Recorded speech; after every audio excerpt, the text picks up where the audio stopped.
Tomato కూర తినే ఉంటారు, పచ్చిరొయ్య కూర తినే ఉంటారు, కానీ పచ్చి టమాటా పచ్చిరొయ్య కూర ఎప్పుడైనా తిన్నారా? నేను కూడా ఇదే ఫస్ట్ టైం అండి ఈ కూర వండటం తినడం కూడా. చాలా మంది నోటి నుంచి పచ్చి టమాటా పచ్చిరొయ్య కూర చాలా బాగుంటుంది అని అనడం విన్నాను. అందుకని ఒకసారి ట్రై చేద్దామని చేశానన్నమాట. ప్రాసెస్ లోకి వెళ్లే ముందు welcome back to my channel Godavari అమ్మాయి అరుణ. ముందుగా ఉల్లిపాయల్ని చిన్న చిన్న ముక్కలుగా కట్ చేసి పెట్టేసుకున్నాను. పచ్చిరొయ్యలు కూడా క్లీన్ చేసి పెట్టేసుకున్నానండి. సాల్ట్ పసుపు వేసి క్లీన్ చేసుకుంటే బాగుంటుంది, నీచు వాసన రాకుండా ఉంటుంది. ఈ కూరకి మసాలా కూడా కావాలండి. ఈ మసాలా ముందు వీడియోలో చూపించానండి, కాకపోతే ఏమేమి వేసానో చెప్తాను. ధనియాలు, జీలకర్ర, అల్లం, వెల్లుల్లి, లవంగాలు, యాలకులు వీటన్నిటిని కూడా మెత్తగా మిక్సీ పెట్టేసుకున్నాను. దీనిని పక్కన పెట్టేసి పచ్చి టమాటాలను తీసుకుని వాష్ చేసుకుని చిన్న చిన్న ముక్కలుగా కట్ చేసి పక్కన పెట్టేసుకున్నానండి. ఇప్పుడు స్టవ్ మీద పాత్ర పెట్టి పాత్రలో ఆయిల్ వేసి ఆయిల్ హీట్ ఎక్కిన తర్వాత టీ స్పూన్ జీలకర్ర వేసి వెంటనే కట్ చేసి పెట్టుకున్న ఉల్లిపాయ ముక్కల్ని కూడా వేసి రుచికి సరిపడినంత ఉప్పు వేసి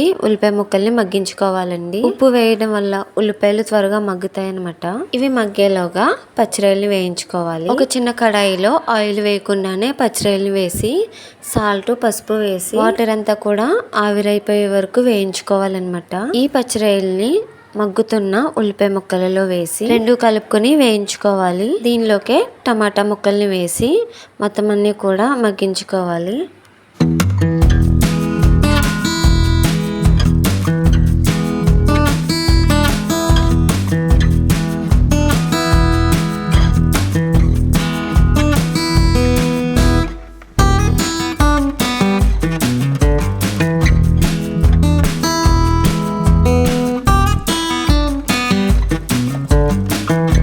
ఇలా మగ్గిన తర్వాత ముందుగా ప్రిపేర్ చేసి పెట్టుకున్న మసాలా ముద్దను వేసుకోవాలండి. కొంచెం ఎక్కువ వేసుకుంటేనే బాగుంటుంది. ఈ మసాలాని పచ్చివాసన పోయే వరకు కూడా వేయించుకోవాలి.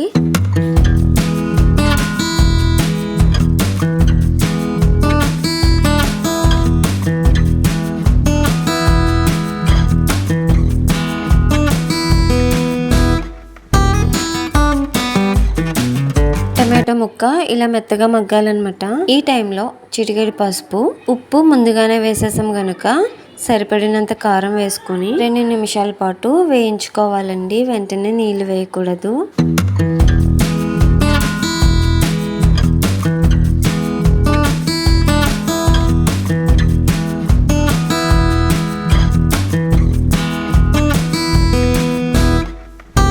ఇలా మనం వేసిన అన్ని కూడా ముక్కలు పట్టిన తర్వాత ఒక గ్లాసు నీళ్ళు వేయాలండి.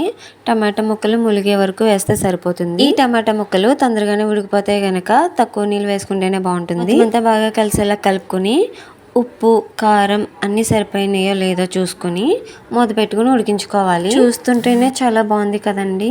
మరి లేట్ ఎందుకు, ఒకసారి అయితే పచ్చి టమాటాలతో పచ్చిరొయ్యలు వేసి ఇలా కూర వండేయండి. అన్నట్టు చెప్పడం మర్చిపోయాను, ముగ్గిన టమాటాల మీద పచ్చి టమాటాలు పులప ఎక్కువగా ఉన్నాయండి. నేనేమనుకున్నానంటే పచ్చి టమాటాలు పెద్ద పులప ఉండవేమో అనుకున్నాను, కానీ అవే ఎక్కువ పుల్లగా ఉన్నాయండి. నా వీడియో నచ్చినట్లయితే లైక్ చేసి సబ్స్క్రైబ్ చేసేసుకోండి. Thanks for watching. Bye bye.